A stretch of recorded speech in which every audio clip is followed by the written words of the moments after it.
Hey everyone, Coffee here for Spin Legends. Today I'm going to be reviewing a game I played at the $500 level. This was a 4x multiplier, so $2,000 prize pool. Game review is something that we do pretty regularly at Spin Legends as part of our training. It's a great way to spot leaks that you're unaware of and to generally check up on how well you're executing strategies. So today we're doing a checkup on me. So these opponents, this is a player I've never seen before, so most likely a recreational player. And then this is a player who I've seen a limited amount of time at some reads of aggression and was unsure going into the match whether this was an aggressive fun player or an aggressive regular. I was kind of leaning towards it being a fun player, but as the match went on, as I started thinking a little bit more about our previous history, I am pretty convinced this is a regular. But either way, with limited reads, it doesn't make that much difference. I'm not going to be using the HUD just because Spin Legends HUD is kind of secret. You get it when you join the program. But again, I didn't really have a lot of reads going into the match. So we'll try to focus in on the reads we do get playing. So anyways, so this was just an easy fold. First hand button does open. 9-3 off, easy fold. The big blind 3-bets here. That's pretty interesting. It's an early 3-bet. Small blind opens to 45. So we call here. It's a pretty easy call. And now this is a pretty big size. This is a hand I typically want to defend on this texture with a backdoor flush draw and king high on a paired board. This is quite a good hand. But given the larger opening size pre and the larger sizing here, I am just going to hero fold because I need to win a little too much of the pot. And I'm worried about hands better than mine bluffing here. So in a sense, I'm worried that my opponent has a lot of ace highs that they're still betting. And they still beat me, and I can't really, ever win. Or it's very hard to win versus them. So yeah, just hero folding, but kind of getting some, preliminary reads that this player seems pretty aggressive and using pretty big sizes overall. So I like to open here. I think I might have had reads that my opponent was a little tight. Again, I had reads that they're aggressive, so it's kind of a borderline hand, but it's not much else good to do with it. And then on this flop, I elected a min bet here, and I think this is, with the reads of an aggressive opponent, this is probably a mistake. I'm kind of asking for trouble here.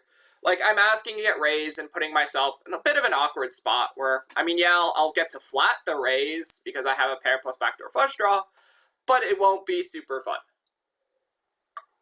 In a sense, my equity share will be very contested because my opponent will likely be, maybe sometimes bluffing and sometimes value betting, and I'll be stuck in that in-between zone with my weak pair.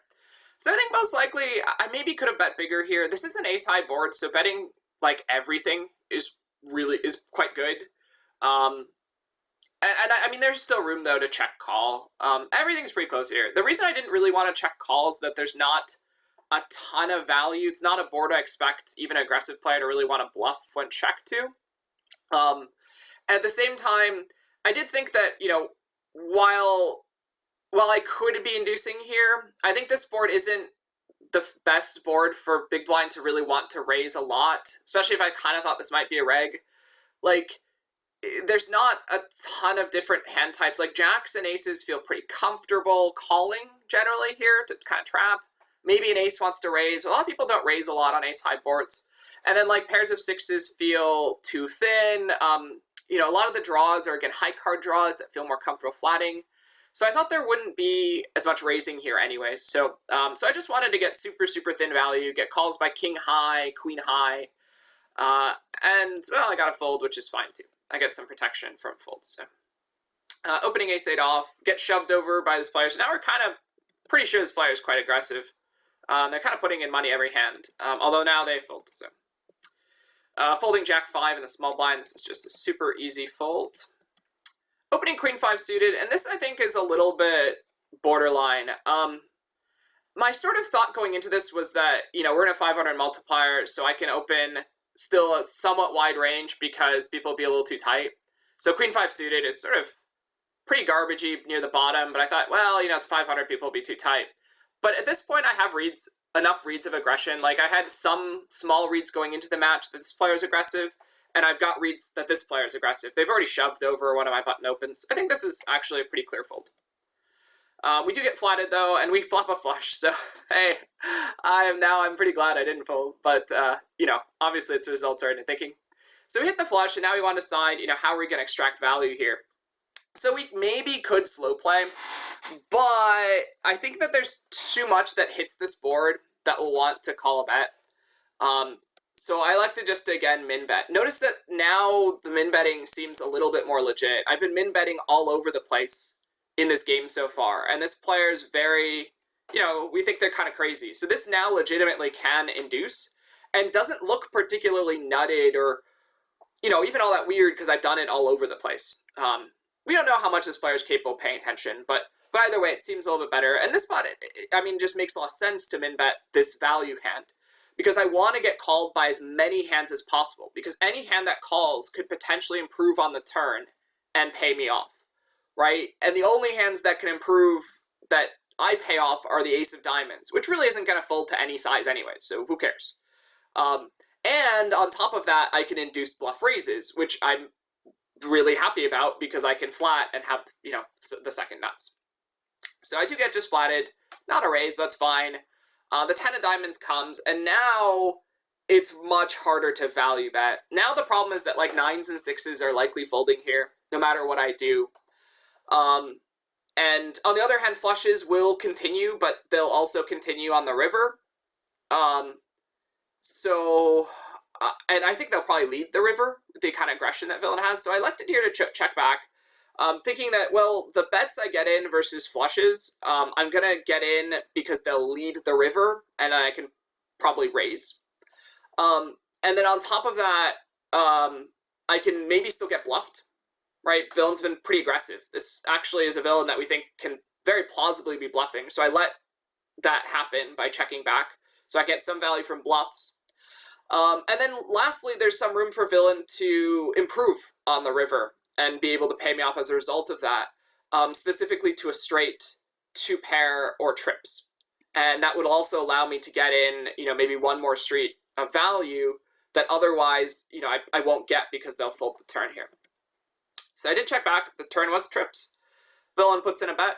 And here I like to raise for thin value. I am raise folding here. This is definitely a raise fold. There will be full houses possible here. There will be ace-high flushes too. Both are still very much in villain's range. They can call flop and check turn for sure. You know, something like 10-6. Even 9-6 could maybe call the flop. That's a little less likely, but 10-6 in particular. And again, ace-high flushes make a lot of sense. So if I do re-raise here, I don't think a lot of lower flushes will want to be shoving over this. So I was intending to raise fold here. And this is, again, kind of thin, but there's still enough worse flushes that I get value from in straights. It's possible I could have gone slightly larger, actually.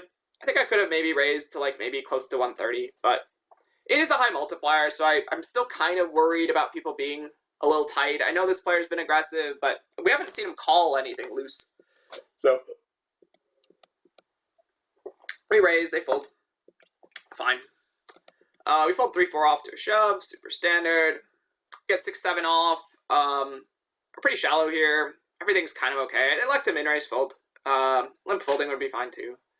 We hit a pair of 7s, and because I had reads that villain was on the aggressive side, and this pair in particular it checks quite well. We check call, we beat bluffs. We still have equity versus value range because we have 2-pair, trip outs, and backdoor flush draw, and some backdoor straight draw equity. So we elect to turn this into a bluff catcher. Villain checks back.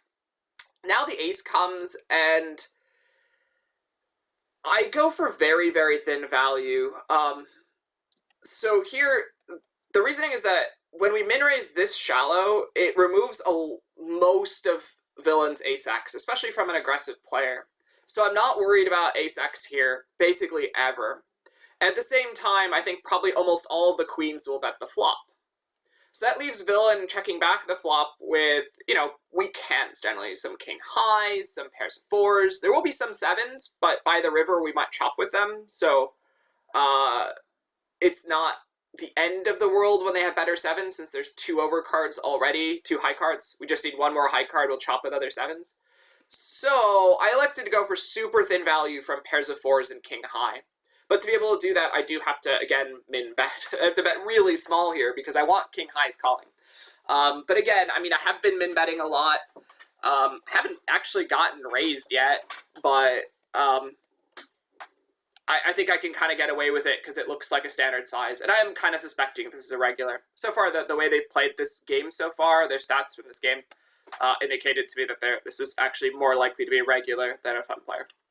So I thought I'd get some credit here. I also really, like, to a regular, I look a lot like I hit a pair of aces, right? When I check the flop. And, like, I guess that kind of limits my value, but it also really limits raises. Like, even if they think I have a pair of aces, they'll still probably call with a 4. But they probably will be a lot less likely to want to, like, raise bluff me, which is the worst thing that could happen because then I have to fold, I don't get to see the river to try to hit, like, 2 pair trips, for instance. All right, so here I have 9-8 suited. I like to limp because I'm worried about big blind being aggro, and I can still limp flat this hand. But I can't really min raise, call shoves. So I like to limp it. Flop is pretty good for us. Pair plus open ender is a very strong hand. And this is a pretty good board to limp pot. A lot of the stuff hits, but this is a board where I expect a good amount of check raising. And there's not a lot of value betting and getting called. I don't really beat a lot of calling range stuff. Other than, yeah, there's some draws I beat, but those could raise me because I'm up against an aggressive player. So I'm worried about getting value from calls, so just going to check back instead and get value from turn probes. I can happily call every single turn here. We know our opponent's pretty aggressive, and we have pair plus open ender, which is still quite a strong hand on the turn. And we miss, so on the river, just a clear check back. I'm not going to go for super duper thin value. Again, we haven't seen too much calling tendencies, and there's so few hands that we beat. There's, a pair of 8s that probe the turn is pretty rare. Pair of 2s, weird pair of 6s. I mean, it's really hard to get value here. So villain did have a very, very weak pair of 8s that probed the turn. So extremely thin, sort of weird, turn into bluff hand, basically, on the turn. But then they give up, and I get to see showdown and win. 10-9 suited, easy flat here. We flop an open ender, and this is a spot where I remember tanking for a little bit, thinking, do I bluff here or not? So I, in the end, decided to give up and check back here. And draws in position tend to be close between bluffing and not bluffing, as does air. The problem with bluffing draws a lot is that when you get raised, they sort of turn into sort of like a bluff catcher where you have to defend, but you're only going to be winning like maybe a third of the pot. And so you end up defending and the pot gets bigger, but you don't want it to get bigger because you're not winning like more than half of it. And so it generally is better to try, often to try to get sort of the free cards and, not build a pot unless if your opponent's raising. If you don't get raised, then betting's awesome here because you just get to win a free share of the pot by folding them out. And if you get called, well, you still win a lot of the pot. But it's getting raised that really is a big deal. And again, this opponent's been pretty aggro, and I think fun players tend to slow play a good amount in some of these spots. This board looks like a good one to check raise a pair of 8s or an overpair. So I like to just check back. Again, villain's also been aggro, so I think I have more implied odds too. If I hit my straight on the turn or river, the aggression ends up meaning that I can still get paid by their bluffs, for instance. So we check back, villain leads the turn, and here this is a pretty clear call. It's a small bet, I have an open ender. I mean, I'm almost just getting direct pot odds, but being in position, it's way better than pot odds because I get to value bet when I get there, and I still will have bluff opportunities where I miss. This is a no-brainer call. I think raising here is pretty damn spewy.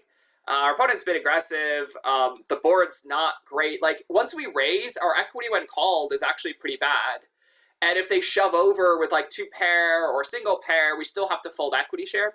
So this seems like a particularly bad raise spot where we just have super clear call, super profitable. The river's a heart, which is actually probably pretty good for us. Our opponent checks, and we have another no-brainer bluff spot.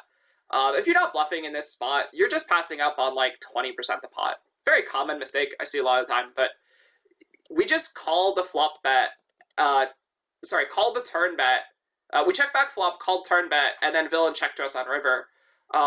In this spot, we don't even have that much air because we had to call the turn.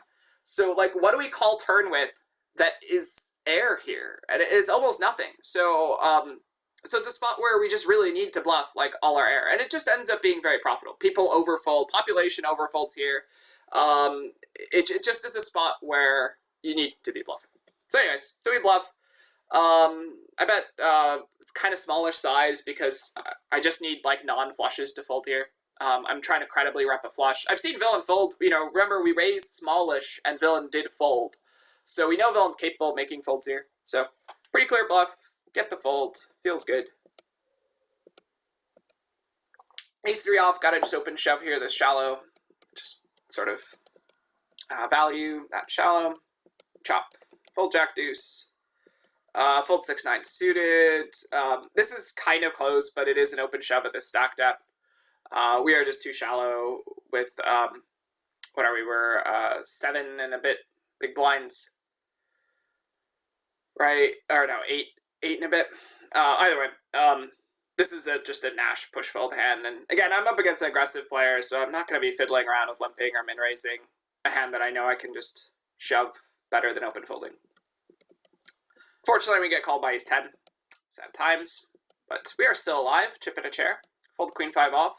Get ace 10 off. I like to do a weird non-all-in raise, just because this has been a fun player, and a little bit because they have been kind of tight to my raises and bets.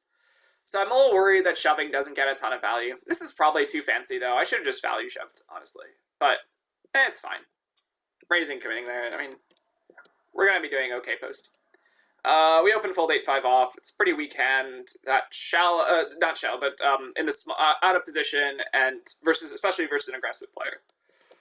Folding, checking back queen 5, hitting top pair, checking to check call. We hit the turn. The small blind leads the turn, so we make a call here. Pretty clear. Button also calls. River's a 9. Small blind checks. And I elected to go for very thin value here from the small blind, thinking that with the way they've been playing, that small bet on the turn still contains a lot of pairs of jacks, like even pairs of 6s and stuff. But I don't know, in retrospect, given that it was a 3-handed bet, and also given the fact that they've been so tight in general to my bets anyways, at least so far. I mean, we don't know what they've been folding. Maybe it's all been air, but so far we've been getting a lot of folds. I think this is too thin. It's too thin of a value bet, and we should just be checking and just probably check folding, honestly. I don't think button will be bluffing a lot of hands. But maybe we could check call with enough reads of aggression. But I think this is probably too thin. But that was also a little bit like does act like a blocker bet. I am a little bit worried about button bluffing when check two, since I do know they're aggressive. So the thought too is that I can just get them to fold out, and then, you know, this guy will still sometimes call me with worse, especially since they check the river. They're not going to have a lot of super strong hands. So I don't know. I think this is a little bit, again, on the fancy side, which was a little bit of a theme of this match. A little bit too much FPS, maybe, fancy play syndrome. But I don't hate it. Like, it has a good amount of, like, it does have some benefits. Like, there is some value, and there is some blocker bet effect, thanks to the button. So we bet, and we obviously just fold. I mean, I'm not going to be calling a shove with a weak top pair. Like, I already thought this was almost too thin to value bet, so clearly it's going to be too thin to, like, stack off. All right, so open shoving, ace-queen suited for value. This shallow, there's nothing else we can do out of position. It's just the best way to get value is just shoving, getting our stack in. We get called by 10-6, which is kind of a light call. I think it's Nash, I don't remember. I don't have the pop-up. I think it's a Nash call, but it's probably. But it's shallow. All right, ace king wins. All right, so 3-5. So now I'm pretty convinced this is a regular, so I'm gonna bluff raise. I love this hand for bluff raising. I think it bluff raises pretty well. It has a little bit of something when called, but folds out a lot of equity share. It doesn't play actually all that great when check back. Plays okay, but it folds stuff out well, and it has some value when called. Open shove ace deuce for thin value. Again, I mean, there's nothing else you can really do with this hand, this shallow. It's just always an open shove for thin value. and because there's enough protection and there's no like big downside because it's not that big of a shove. Your opponent has to call with worse, essentially. Or they fold too much and you sort of still get value because you get extra protection. I open folded 10 deuce here because my opponent's been pretty aggro. I'm not going to be playing junk. I just open shove ace 10 suit. I could maybe try to limp here, but we are 5 big blinds deep, so not a great stack depth for limp trapping stuff other than pocket pairs. And there's just so much value. Like when we shove here, villain has to call, you know, with stuff like 10-6 almost, right? Well, 10-7 for sure. So there's just too much stuff that you dominate that just calls off. That's just not worth it. Winning 9-6 suited, open shoving 10-8 because it's super shallow, and we are just playing bearish push fold here. This is a better shove than open folded. Get in, and pair of eights holds up. So we dominate them pre-flop against 10-6 again. Nice. So that's how you win $2,000. Yeah, I hope you enjoyed this video and got some things out of it. I think certainly reviewing this game sort of showed me a little bit that I was, you know, a little bit on the fancy side. To be fair to me, I think I was streaming this game, so I was a little distracted, A, and B, I wanted to do a little bit of fancier lines because it's more fun for streaming. But either way, hope you enjoyed this video. At Spin Legends, we review individual students' videos, so you'd be able to have your own content, own games reviewed this way to spot the leaks, to figure out the best lines. And that could be just a massive advantage to be able to have your games reviewed so you can get that confidence to know what you're doing well and then give you the direction to know what to work on. All right, so best of luck, everyone. Cheers, and bye-bye.